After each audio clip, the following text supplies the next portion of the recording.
Recently, as part of my columnist project for AP Lang, I read a New York Times article by Nicholas Kristof regarding a newly created position in the British government, the Prime Minister of Loneliness. At first, I wasn't sure if it was real, but after a bit of Googling, it became clear that this position was not a joke. So when Ms. Petrella gave us a few different topics as options for our final project, I decided to continue and explore the concern of increasing loneliness levels. Thus, this TED Talk on the loneliness epidemic. So, what is loneliness? Loneliness is clinically defined as the discrepancy between our actual level of social connection and our desired level of social connection. Contrary to what many people believe, loneliness is not the same thing as being alone. While people can be socially isolated, aka not having many connections, they don't necessarily have to feel lonely at the same time. And on the flip side, even if someone is surrounded by people, they can still experience loneliness and feel sad due to a lower level of social connection compared to their expectations. This leads us to an important question. Why is loneliness a problem? Well, according to research done by experts, loneliness contributes to poor mental health, lower work quality and productivity, a shorter lifespan, and a host of other health problems, including heart disease, depression, and anxiety.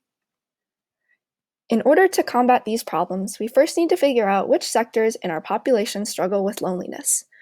Through my own survey and other expert surveys, it can be determined that overall, younger generations tend to feel lonelier than those older than them.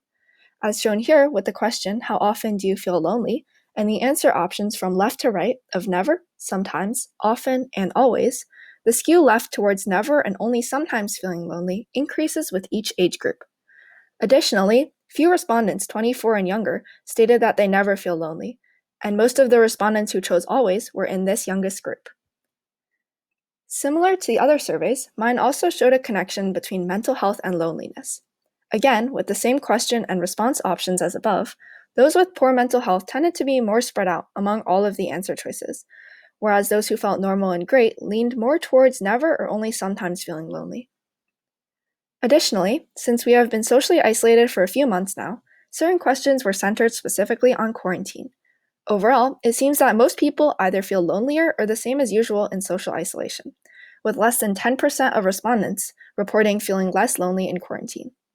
In other related articles, researchers have also pointed out how social distancing is driving up feelings of loneliness. However, on top of that, most people agreed that technology has made them feel more connected during this time. After looking at these survey results on loneliness, the next question comes to be, what can we do about it?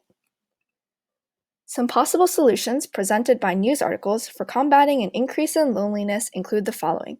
First off, mentorships in workplace environments would help to encourage connections between fellow employees, in turn fostering a culture of inclusion and belonging.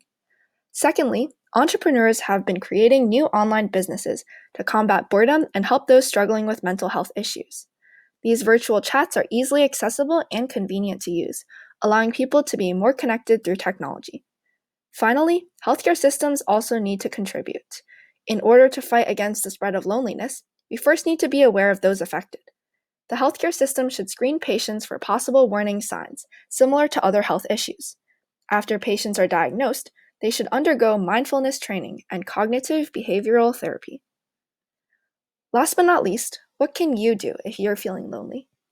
For starters, here's a simple list. Try to keep a positive mindset. Even if things don't work out perfectly, by staying optimistic, you give yourself more hope and opportunity to make a change and have a better tomorrow. Next, remember to take care of your own health. Connect with people who you enjoy talking to, get enough rest, eat healthy, and exercise. Even just going for a walk can be beneficial. Not only do you get out of the house, but you can also get fresh air and sunlight. Even if we aren't plants and don't need to photosynthesize, it is still important to be exposed to the sun so that our bodies can get the nutrients they need. Another host of loneliness is boredom, so try learning something new to occupy yourself. Finally, volunteer to help others. In serving other people, you'll also find that it gives you satisfaction and joy. After all, Gandhi once said, "The best way to find yourself is to lose yourself in the service of others."